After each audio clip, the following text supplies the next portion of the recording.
Bienvenidos a otro programa de Evidencias, continuando con esta serie acerca de los orígenes. Realmente paso demasiado tiempo en los aviones, tratando de llegar a diferentes lugares.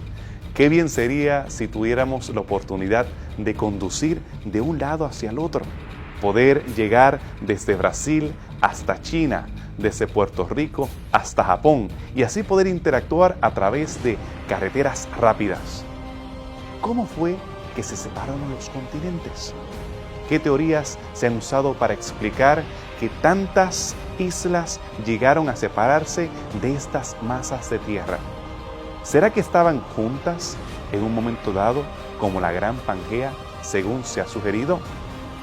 Escuche y vea a los expertos de Evidencias cuando tratan de contestar estas y otras preguntas.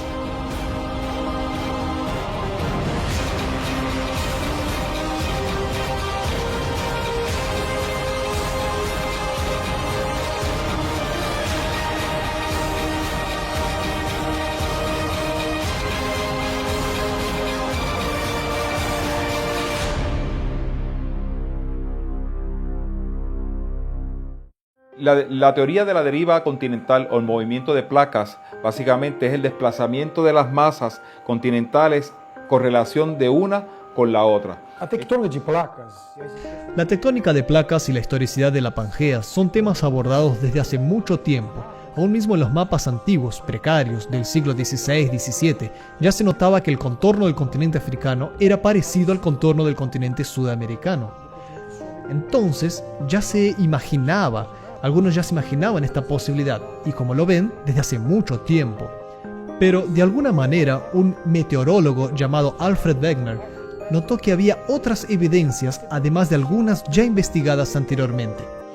Él encontró evidencias geológicas y paleontológicas de que probablemente había existido una gran Pangea en el pasado. Y este individuo presentó esa teoría de que las placas y las plataformas se estaban moviendo con relación unas con la otra. El problema que presentaba esta teoría era que él no tenía una justificación científica que detallara, probara que esto estaba ocurriendo de esa manera. Y esto ocurrió en el año 1912, cuando él presentó esta teoría sobre la deriva de las placas continentales. Básicamente, él quería probar de que había un movimiento, que había una traslación de esas placas con relación una a la otra, para poder probar que ocurría la formación de suelos nuevos a través de un sistema conocido como celdas de convección. No todas las personas reaccionaron de la misma manera cuando escucharon los resultados de esos primeros estudios. ¿Cómo reaccionó la comunidad científica sobre estas sugerencias? La teoría de Wegener inicialmente fue descartada y no fue aceptada por la mayoría de sus colegas durante los años 1912, cuando él presentó esta teoría de la deriva continental, debido a que la teoría que él presentaba indicaba que estas placas corrían sobre otra subplaca, la cual se movía a una razón lenta debido a la fricción. No había sustento, sus colegas no quisieron aceptar, no pudieron comprar esa teoría, por consiguiente la descartaron en su momento hasta que no se consiguiera una evidencia científica que fuera mucho más contundente para poder probar esa deriva de las placas y los continentes. Después de esos primeros estudios, otros científicos comenzaron a sugerir la teoría de la expansión de los fondos oceánicos. ¿Cómo reaccionaron los científicos, la comunidad en general, sobre los resultados de estos estudios posteriores? En el año 1960, luego de que nuestro amigo Wegener había presentado la teoría de la deriva continental, que no fue aceptada por todos sus colegas, básicamente comenzaron a surgir las nuevas teorías de la expansión del suelo oceánico, incluyendo la teoría de la placa tectónica, y eso ocurrió en el año 1960, y fue a través de Harry Hess, con unos colegas adicionales, que levantaron esta nueva teoría.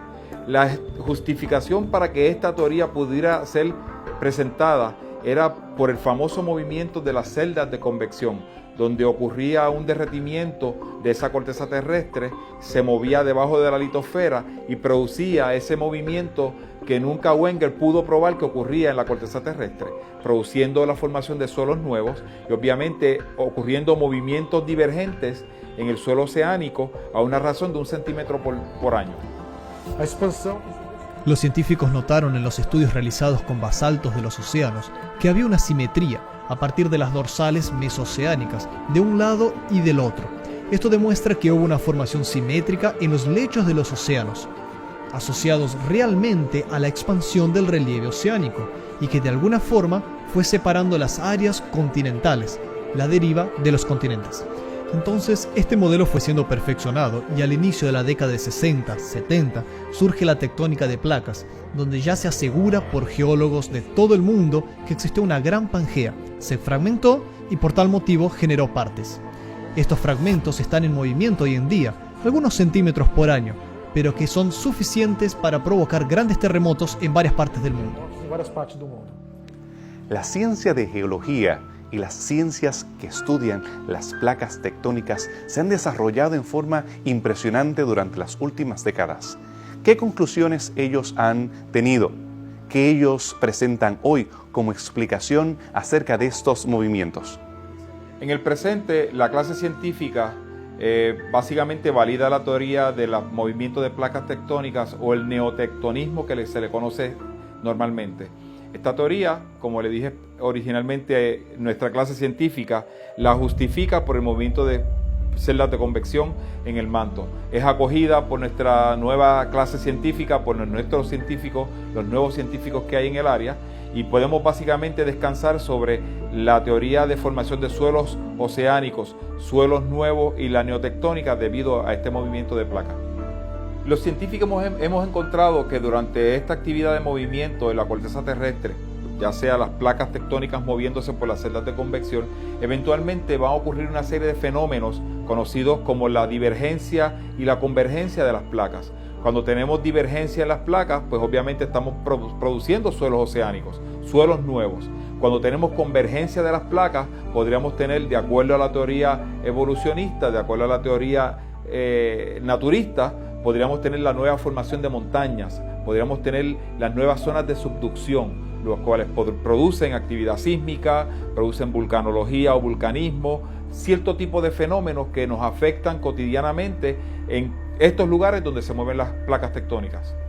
Los panoramas, paisajes y lugares que vemos la Tierra separada, rasguños de grandes eventos, continentes separados, son evidencias de que algo sucedió para que ellas llegaran a ese lugar.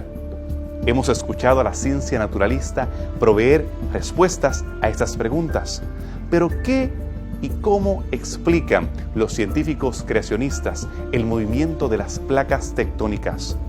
Si quieres escuchar respuestas a estas preguntas, quédate con nosotros después de esta pausa en Evidencias.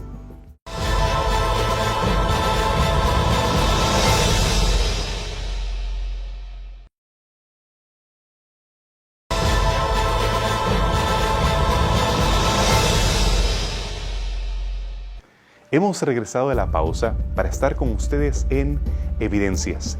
Y ahora vamos a ver cómo es que la Biblia explica el origen de estas impresionantes montañas, o los cañones que nos quitan el aliento cuando los podemos ver desde el aire, o tal vez cuando podemos caminar entre ellos. ¿Cómo es que la Biblia entonces explica estos grandes cataclismos, fenómenos que dieron origen a los mismos? Para los científicos, utilizando la teoría naturalista, no es posible tener una correlación con la teoría del diluvio, porque ellos presentan que la creación de suelos oceánicos, la nueva neotectónica, básicamente lo que están produciendo es divergencia de las placas, movimiento de las placas, donde se forman suelos nuevos. Y ellos pueden encontrar entonces, de acuerdo al movimiento de esa placa, podemos encontrar básicamente unas condiciones geológicas en un lado del continente y las mismas condiciones geológicas en el otro lado del continente. Y ellos lo tratan de justificar de esa manera, pero no tiene ninguna similitud, no puede ser correlacionado, de acuerdo a ellos, con la teoría del diluvio. Cuando analizamos la Pangea, ese gran continente, y Génesis 1:9, vemos que Dios creó la porción seca y puso el agua en un único lugar. Entonces da la impresión que había una porción seca, un gran continente, Por eso no veo ningún antagonismo. Al contrario, parece que la Biblia da a entender que al comienzo existía una gran Pangea antes del diluvio. Muy bien, con el impacto de los meteoritos, hoy no se habla mucho sobre eso, se habla poco, pero en el pasado no se decía nada al respecto. Estoy asociando el impacto de meteoritos a la tectónica de placas. Hay un libro escrito por James Place. Es un libro muy interesante. Él relaciona directamente la tectónica de placas con el impacto de meteoritos. La literatura geológica para la década de 80, que es cuando surge la idea de catástrofe, impacto de meteoritos, a través del trabajo de Álvarez en 1980, comienza a presentar con más frecuencia el concepto de catastrofismo en la columna geológica. Antes esto no se presentaba mucho. Yo me gradué en 1980, casi no se hablaba en catastrofismo.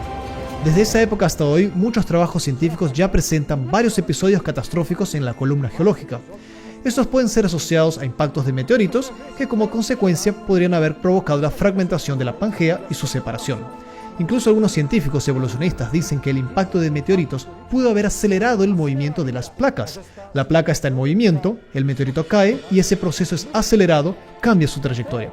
Entonces los procesos están relacionados. Tectónica de placas, vulcanismo violento, expansión de los lechos oceánicos, mortandad en gran escala, tsunamis gigantescos. Hoy la literatura presenta realmente estas posibilidades, solo que junto a estos fenómenos entrelazados, ellos presentan los millones de años. Lamentablemente se nota un esfuerzo intelectual para tratar de coincidir estos eventos catastróficos con largos periodos de evolución. ¿Será que los eventos cataclísmicos, que son adjudicados a miles y millones de años por algunos científicos naturalistas, sea un evento? No solamente mucha lluvia. Cuando hablamos acerca del diluvio, estamos hablando de un evento impresionante. Caos, volcanes, terremotos, separación de placas, algo impresionante. ¿Cómo presenta la Biblia el origen de los continentes y la separación de las placas tectónicas? Desde el punto de vista creacionista, los científicos han podido establecer una serie de correlaciones que pueden justificar y explicar lo que está ocurriendo. Cuando ocurrió la deposición de sedimentos debido al diluvio en la corteza terrestre en diferentes estratos, hemos podido encontrar entonces que debido al flujo y la dinámica, la cinética de esa agua arrastrando sedimentos de un punto hacia otro a través de todo el sistema, hemos encontrado condiciones básicamente similares en un lugar, condiciones similares en otro lugar que mantienen una distancia razonable y que no se encuentre una explicación más allá de una razonable que cómo llegó un sedimento de tal tipo, con tal formación y tal característica a otro lugar en distancia. Y así ellos han podido justificarlo. Básicamente se depositaron sedimentos a través de la cinética del agua, a través de la dinámica del agua, ese flujo de sedimentos flotando en el agua, se depositaron a través de grandes y extensiones territoriales, por eso encontramos condiciones en un punto totalmente divergentes de otro punto. Cuando se analizan estas evidencias científicas de procesos rápidos y catastróficos de alcance global, personalmente encuentro muchas semejanzas con la narrativa bíblica del diluvio, en Génesis 7 y 8. Según la cronología del diluvio, si yo hubiera estado aquí en la Tierra durante esos fenómenos globales, que es bueno recordar que fueron 6 fenómenos globales: impacto de meteoritos, tectónica de placas, vulcanismo violento, que hizo con que las grandes provincias ígneas, que en inglés se dice LIP, Large Igneous Province, o sea, las grandes provincias ígneas, tsunamis gigantescos que se dieron en varias partes de la Tierra, mortandad en gran escala, quien estaba aquí realmente sufrió y fue soterrado, y por último, todo ese material orgánico generando extensas deposiciones de sedimentos, que es el 6º fenómeno global. Entonces notamos que estos 6 fenómenos están relacionados. Algunos dicen que esto es una explicación científica y la Biblia presenta una destrucción por agua, lo que aparentemente no se relaciona con estos 6 fenómenos de alcance global. Si yo fuera Noé y estuviera aquí en la Tierra, yo hubiera visto agua viniendo de 4 fuentes distintas. En primer lugar, agua viniendo de una capa que cubría toda la Tierra. Génesis 1, del 6 al 8, narra cuando Dios creó la atmósfera en el segundo día. Él puso agua sobre la atmósfera, arriba de la atmósfera. Esa agua no existe más. Génesis 7:11, las ventanas de los cielos se abrieron. Tal vez el impacto de los meteoritos desestabilizó esa capa que cayó en la tierra como una cascada de forma violenta. Entonces agua viniendo de arriba en gran cantidad cayendo en toda la extensión de la tierra. Grietas abriéndose, impacto de meteoritos, agua hirviendo saliendo de fisuras colosales con miles de kilómetros de extensión. Por otro lado, tendríamos olas gigantescas del mar invadiendo las áreas continentales, agua viniendo lateralmente, agua de abajo, agua de arriba, cometas trayendo agua a la Tierra. Entonces, el factor catastrófico visible realmente era el agua. Ahora, si fuera posible remover esas cortinas de agua, se observarían impactos de meteoritos cayendo en la Tierra, se observarían volcanes violentos arrojando gran cantidad de lava para arriba, pero Noé no vio esos detalles.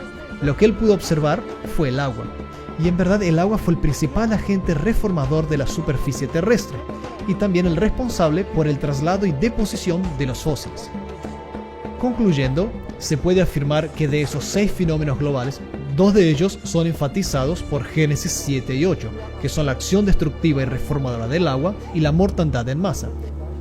Esta última es comprobada por la geología por medio de los fósiles, que son las víctimas, los seres victimados por ocasión de esta gran catástrofe que, como pudimos ver, puede tener una connotación naturalista o bíblica. Los geólogos creacionistas han tomado muy en serio las investigaciones que se han hecho acerca de Pangea y acerca de las montañas, valles, mesetas y cañones que hoy podemos ver. Ellos han tomado la evidencia de los naturalistas, la han comparado con lo que describe la Biblia. ¿Cómo entonces es que podemos compararlos? ¿A qué conclusiones nosotros podemos llegar? La teoría convencional para explicar la tectónica de placas no es por medio de impacto de meteoritos. Algunos geólogos, apenas por causa de estas evidencias, lo tienen que admitir, pero muchos todavía se resisten a este hecho y por eso se contentan con el modelo convencional. ¿Cuál es este modelo? Los estudios presentan a la Tierra dividida en sus respectivas capas con un diámetro de unos 12.000 kilómetros aproximadamente. De esos 12, podríamos tratar de decir que 3.000 podrían corresponder a la extensión del núcleo, 3.000 al manto, sumando 6.000 de radio. Si el diámetro es 12.000, el radio es 6.000. Luego está la parte más fina, que es la corteza o la litosfera. Esta tendría entre 100 y 200 kilómetros, bien fina comparada a lo que está abajo. Entonces los geólogos imaginan que en ese manto alguna transformación geoquímica ocurrió y el exceso de calor generó magma, el cual perforó la corteza terrestre. Esto hizo con que corrientes de convección provocaran, son corrientes divergentes, la ruptura y el desplazamiento de las placas de la litosfera.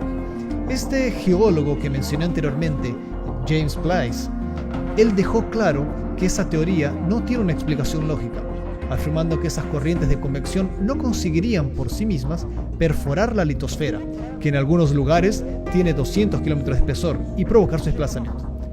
No, esto es realmente inconcebible. Incluso tendría que haber habido varias células de convección en línea para conseguir tamaño desplazamiento. Esto cuesta creerlo. Parece que mecánicamente no hace sentido. Por eso, personalmente creo que los impactos de meteoritos fueron el causador de estas fisuras gigantescas, estas grandes rupturas que comenzaron a dividir la Pangea y posteriormente los mismos impactos provocaron los procesos de desplazamiento.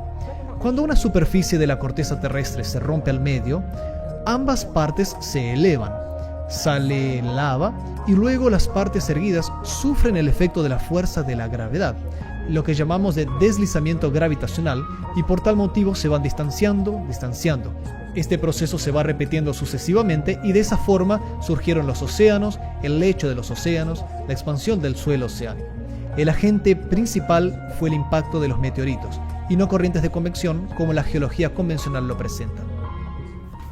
Científicamente podemos llegar a unas conclusiones después de haber analizado haber visto todas estas teorías, haber visto lo que ocurrió en el cataclismo del diluvio, ver finalmente lo que ocurre en la teoría naturalista, podemos llegar a una conclusión que la corteza terrestre es una sola y teníamos unas características y unas propiedades totalmente establecidas desde la creación, desde el comienzo de ese planeta con todas sus propiedades geológicas. Una vez ocurre esta actividad de cataclismo diluvial, donde ocurrió un movimiento de agua, hemos visto que se han transportado sedimentos de un lugar a otro, donde no existían antes, ahora tenemos sedimentos en lugares donde ahora existen.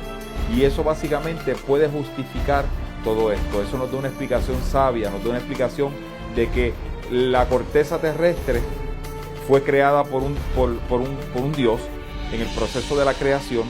La corteza terrestre tiene unas características y esas características de alguna u otra forma se han ido preservando, aunque han sido trastocadas por el cataclismo conocido como diluvio.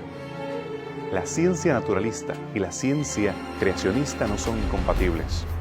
Geólogos que dialogan de cara a cara pueden ver la misma evidencia, pero llegar a conclusiones diferentes. Los geólogos creacionistas reconocen el evento cataclísmico del diluvio, un evento que fue impresionante, separando esta Pangea, viendo cómo los continentes se fueron expandiendo a una velocidad mayor que la que tenemos hoy. Ese diseño original, perfecto, que tenía Dios para el mundo, fue alterado y hoy podemos ver las cicatrices del pecado y de la gran devastación dejada por el diluvio. Según la Biblia, Dios no destruirá al mundo con agua nuevamente. Dejó la promesa del arco iris como un testigo acerca de su plan para el universo. Pero, ¿qué más tiene que decir la Biblia? ¿Qué más acerca de esa promesa? Si quieres escuchar más acerca del plan de la palabra de Dios para tu vida, escríbenos a la dirección electrónica o a nuestro blog. Esperamos que estés con nosotros en el próximo programa de Evidencias.